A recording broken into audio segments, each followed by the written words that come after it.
Welcome to the Options Income Blueprint Weekly Income Report. This is Michael Schulman on May 23rd, 2022. This is a reminder, we have a trading session tomorrow at 11. I'm going to review the trade results from last week, a little discussion of the market. And I think the most important thing that I've shared with you in a while is something you can do. I call it eyes and ears equals income. It's been that way for me for more than a generation, and I want to focus on our Zim integrated shipping trade as an example of that approach. But before I do that, before we get into the weeds of what we did, and I don't want to hector you, old-fashioned term, and don't want to put it on slides. But eyes and ears plus income is really a beginning of my making an effort in the coming weeks, maybe coming months, of trying, perhaps some people who've been with me a long time, once again, and for those of you who are new, that in a market such as the one we're experiencing, which could still have considerable downside. Now, Friday, which I'll discuss in a moment, we touched 20% down on the S&P 500. The other indexes don't matter that much to professionals. The robots came in, the algorithms came in, and the market immediately bounced back, showing it's a trader's market. It's not a stock picker's market, depending upon the stock, but we, in the last few weeks, last couple of months, our stock picking's been very good. The bottom line is this is the time to not think like a trader and to get ahead of the market. It just won't work. You really have to focus on core fundamentals, on core knowledge of a company, and then trade it every week. But you're trading it because if the put doesn't work out, you're willing to own it for a longer period of time. Any approach short of that puts you at the mercies of robots and algorithms and bears that are going to push everything down. But without the sort of tactical staying power of hanging in and not saying this too shall pass, sort of flippantly, knowing that we could see downside movement for a considerable period of time. But with that in mind, it will give you a different perspective, I think, on how to manage your portfolio, on what we do, and will lead you to what I'm always emphasizing, which is cash. Now, we closed a couple of trades last week with what you would say were lower than the 0.5% target return, but they were also trades that were not open for the whole week.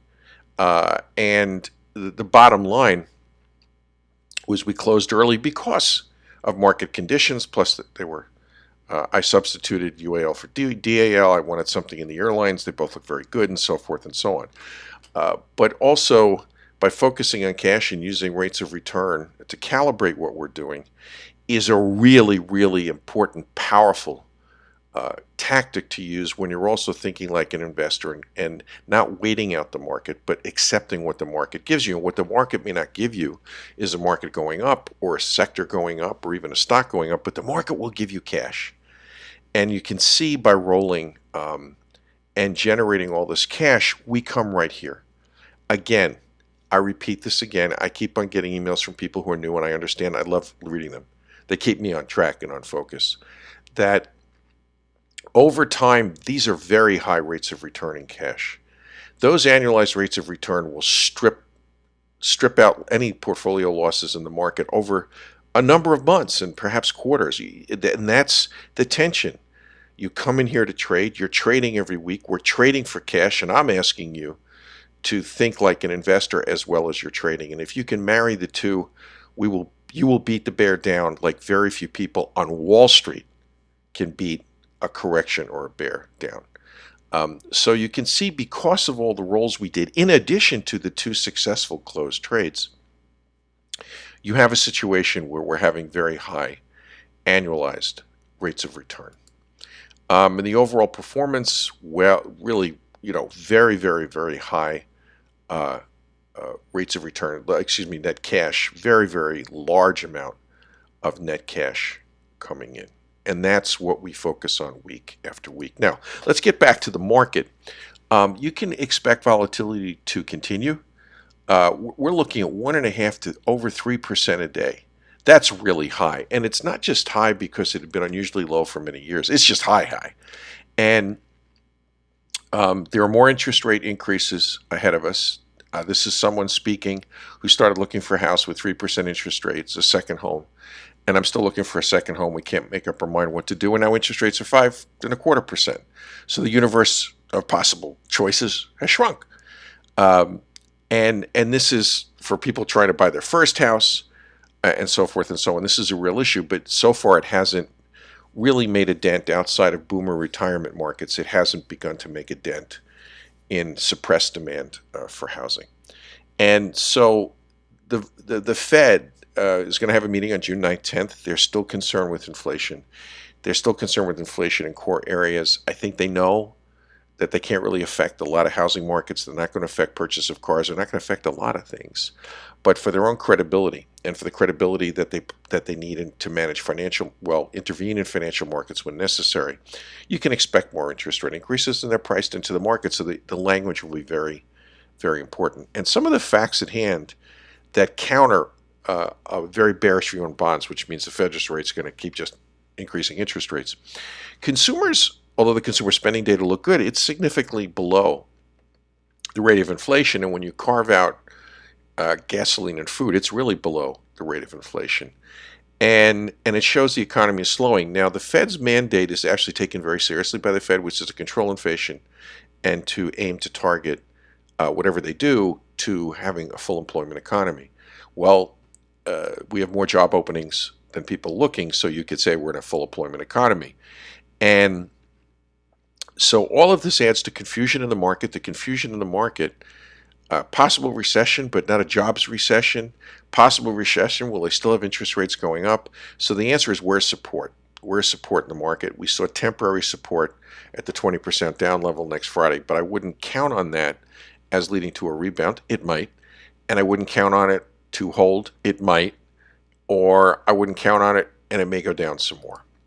So with this as the case, let's go back to what, if you don't mind my saying so, I do best and what you can do better than even the pros on Wall Street. Use your eyes, use your ears. Yep. It's not written here. Peter Lynch, the fabulous founder of the Magellan Fund, to paraphrase him, I'm not doing justice to it, he said, if you like the printer, buy the printer company manufacturer. Yes, absolutely. So you use your eyes and ears. I use ears first because you all have some great ideas. And someone suggested I look at Zim Integrated Shipping because I had said I'm looking for something in shipping and logistics, given what is now a longer-term forecast for supply chain issues, and to mention what is going on in Ukraine, which relates to food, which I'll discuss in a moment. It's a market leader in shipping and logistics with superior operating performance, and its speciality is refrigerated cars, or refrigerated vehicles. They have 118 ships, of which they only own 4. It's either 118 or 116, excuse me. They own 4. Obviously someone else built them and owns them, and they run them. And the majority are refrigerated shipping, and they have state-of-the-art, some people believe market-leading tracking of, it's called reefer cargo, and it's refrigerated cargo. And it's really important, as you might guess, at a time with tight food chains, tight supply chains for food, that you want to go with the best, and you can charge a premium for it. It was a red hot stock. It's still in many ways, when you look at how it can bounce, is a red hot stock. And we trade it with silly puts, meaning puts that start at least 10% out of the money. So we've been doing this, but I'm on the road investigating the economy of the United States for about a week. Let's see, Wisconsin, Illinois, Ohio, Indiana, 4 key areas. And I was on Route 80. These are the interstates: 80, 90, 94, 39, 74, 70, and 68. Great trip. And here, there, and everywhere trucks, and consider them a metaphor for Zim, shipping, were everywhere. And many at pre-pandemic levels, and my wife and I argue a little bit, maybe above pre-pandemic levels. And gasoline prices were very high. I think we probably averaged $4.60 a gallon for 87 octane. And people were traveling, and the best example of that, we're outside Dayton, Ohio. This is Not graduation weekend. This is the middle of the week. There's no football game. There's no basketball game for I think they're the Red Raiders. Bottom line is it's $185 at a Hampton Inn, and a year ago was 79. Good for the owners, nice place, but the bottom line, we saw this all over. When we were in Madison, we had booked Madison 6 months ago, and it was graduation weekend for the University of Wisconsin, and they didn't know if it was going to be outside. So we got actually a very good room rate.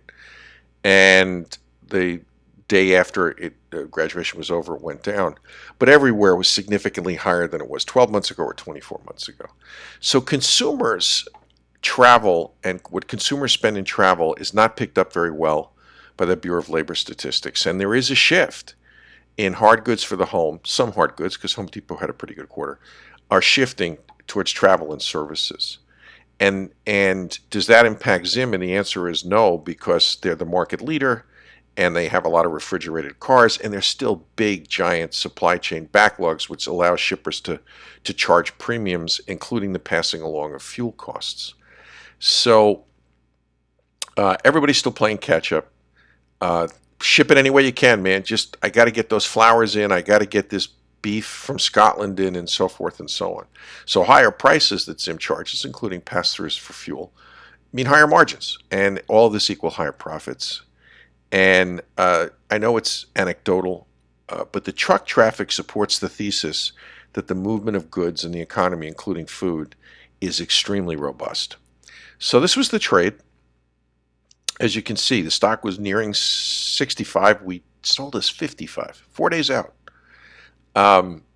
And the option price was not 4 days out. It's a 11-day trade. My apologies. Excuse me, we put this on a Thursday after earnings came out. Sorry. So this was a 9-day trade. And you can look at the details, and I don't want to bore you. I think there's an article that's coming out that I wrote. They were to die for. Blowout earnings, raised forecasts, gigantic increases, of course, over pandemic levels.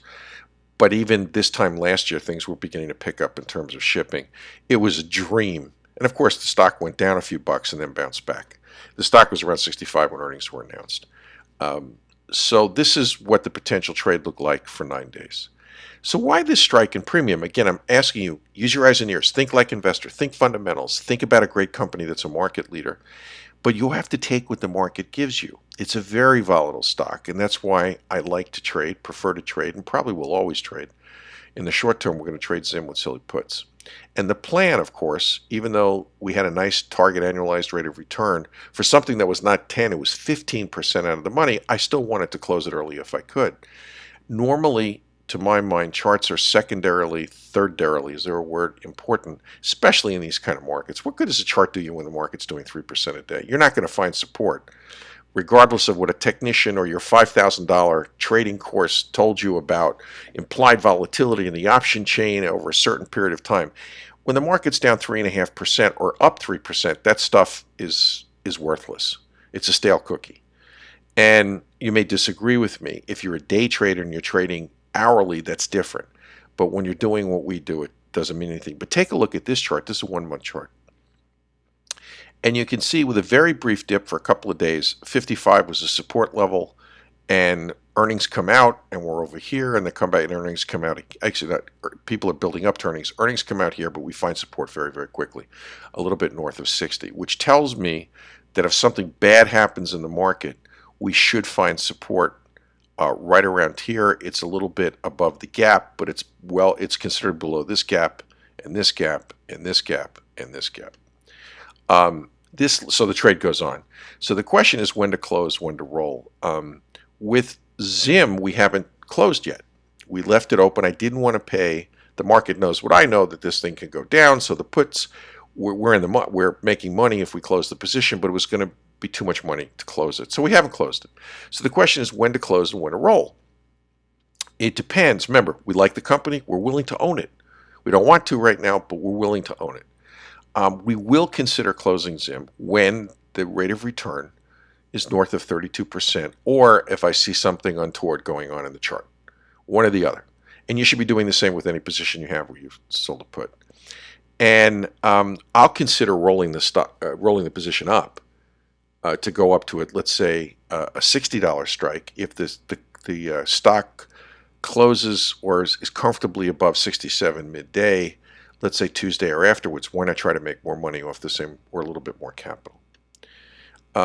Just to wrap up, so I'm not losing sight of, well, there's a lot of market volatility. I have puts, now I have shares. I didn't want shares. That's the program here, folks. If it doesn't make mathematical sense to roll a put, we're going to accept shares. And this is something we try to avoid by selling silly puts. We've sold silly puts on the trade desk. There are other companies and other stocks that we can do this. I'm not unmindful of the big swings in the market and that many of you prefer to stay with a put position. But that is something that is secondary to pick the stock. Use your eyes and ears. And Zim is a really good example of, I listened, I heard a member, I'd been looking at supply chain companies, I'd really passed this up too quickly, did a deeper dive. I'd passed it up originally because there wasn't enough liquidity in the chains. Liquidity came into the chains in the period of time when I first looked at Zim and this member recommended I look at it. Because when a member recommends something, 9 times out of 10 they've read about it somewhere that I don't read. Like I don't read Investor Business Daily on purpose. And nothing wrong with it. It just skews what I do. But other people do, and other people read other sites and they make recommendations. And that means the world is becoming alive around a stock. And so I found Zim. The supply chain issues are real. Their earnings were fabulous, and my eyes told me that things are perking along. I know we're all concerned about a recession, but the roads are full. People are spending money maybe in a different way that isn't picked up. And the bottom line, it was time from a fundamental basis to do a trade if we could, and we could. So keep this in mind. There'll be more silly puts in the future. There'll be more alerts coming out after earnings or after our trading session. I'm not trying to acclimate you to a Tuesday, Wednesday, or Tuesday, Thursday thing, but be prepared that if we don't do 2 trades or 3 trades on a Tuesday because the market conditions and the universe of stocks we like to trade are not there for us, we may do it one on a Tuesday and then do another one on a Wednesday or Thursday or even a Friday. Thanks for listening. This is Michael Schulman.